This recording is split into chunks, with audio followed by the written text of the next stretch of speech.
So right now, if you are putting out a statement talking about how your heart goes out to the hostages in Israel, but you are not saying that your heart goes out to the people, the civilians, the children of Gaza, if you are condemning Hamas, but you are not simultaneously condemning the Israeli government and the US's unconditional support for the Israeli government as they are bombing civilians in Gaza, as they have cut off food and electricity to a city that is over 50% children because of the extremely low life expectancy rate there, because people there are suffering under the worst form of apartheid in the world's largest open-air prison and constantly are experiencing violence at the hands of the Israeli army.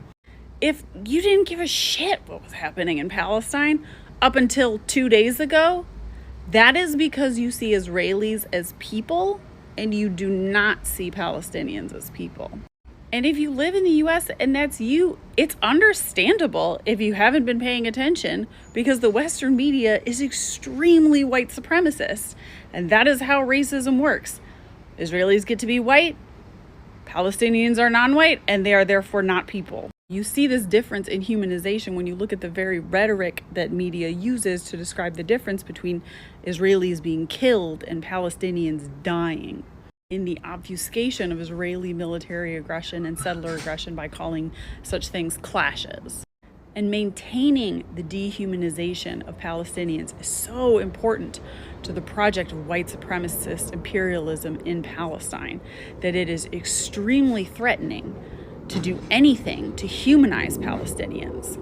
Which is why my suggestion yesterday, which I always make whenever there's violence in occupied Palestine, that people read a book, any book by a Palestinian author. That is so threatening to people. People take that as anti-Semitic, the suggestion that you read a book by a Palestinian. Because if you read a book by a Palestinian, it is going to humanize Palestinians for you, and it will change the way you see this conflict forever. A few years ago on YouTube, I created the Read for Palestine challenge.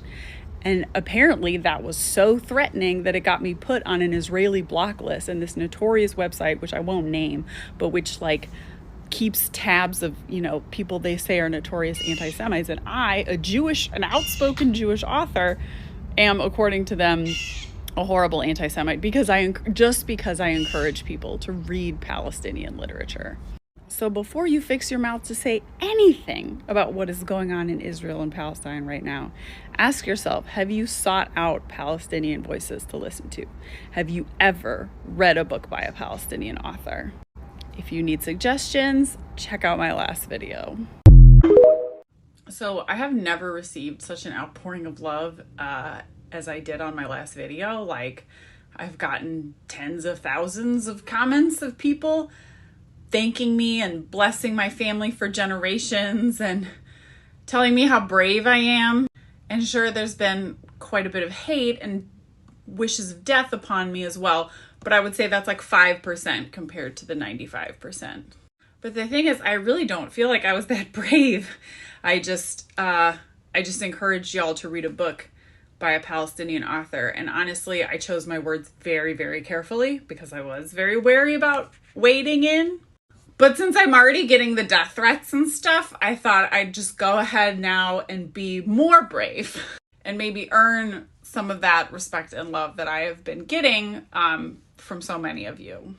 So the Israeli government has announced that they are cutting off food, water, electricity, and fuel to Gaza, which is a city that has 1 million children in it. And a lead general in the Israeli army has called Palestinians animals, which is what you say before you're going to genocide a people. Forget about Hamas, because if you are in the US, your tax dollars are not funding Hamas, which is not a state government. But your tax dollars in the US are very extremely going to support the Israeli army, which it really looks like is about to commit ethnic cleansing and genocide on an unprecedented level. Now, a ongoing ethnic cleansing and genocide has been happening in Israel against the Palestinians for 75 years. But what it looks like is about to happen is an incredible escalation of that, possibly up to extermination. And your tax dollars, if you are a USian, are going to fund it.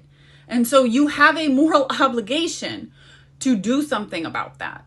Joe Biden this morning bragged to a press conference that he did not urge any restraint upon Netanyahu, who looks primed to commit mass murder and extermination and create one of the world's greatest humanitarian crises in this city, which again has 1 million children in it. And in my last video, I called Gaza an open air prison, but someone corrected me and was like, really, a better term is concentration camp, because prison implies being convicted of a crime. The people of Gaza, everyone, that's younger than 75, their only crime is being born in Gaza as Palestinians. Another comment I've gotten a lot is like, well, Hamas started it, so they're getting what they get.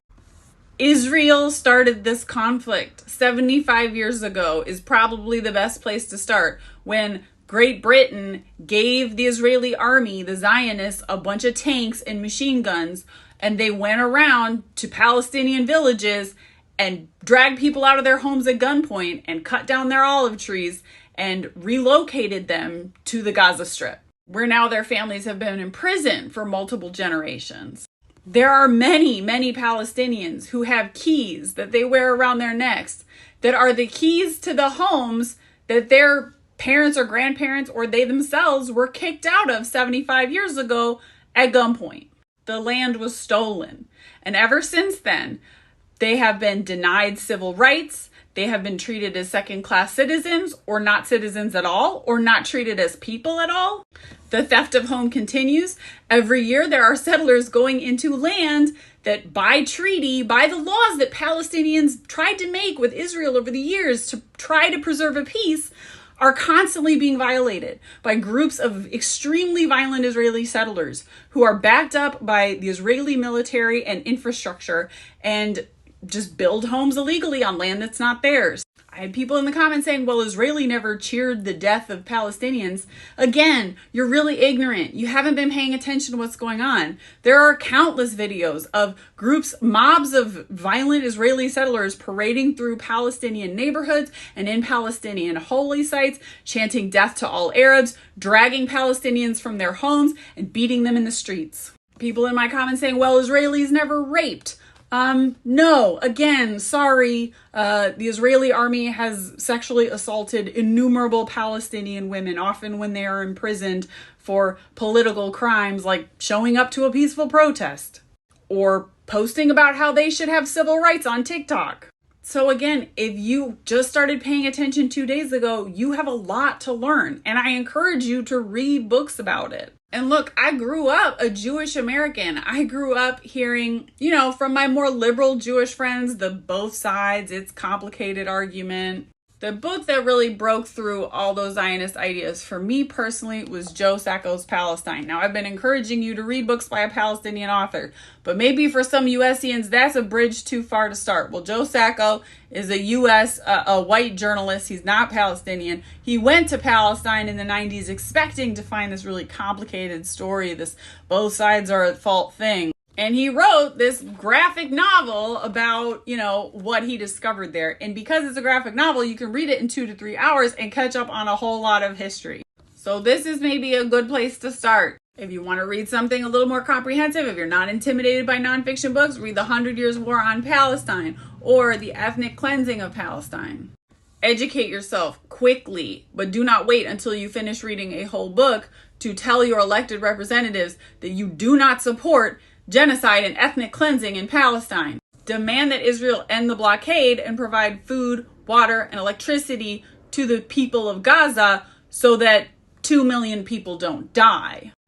And if you can, demonstrations in support of Palestine are being planned in most major cities across the U.S. this weekend. If you're not sure how to find one and get connected, look up Students for Justice in Palestine in your region or the Palestinian Youth Movement, plus the name of your city. Google that, find their social medias, and I'm sure you'll find what they're planning. It is your tax dollars that you labored for, then gave to the government, which is being used to buy the bullets and the missiles and the phosphorus gas that are going to be deployed upon innocent civilians and children in Gaza. So, you have a moral obligation to stand in opposition to that.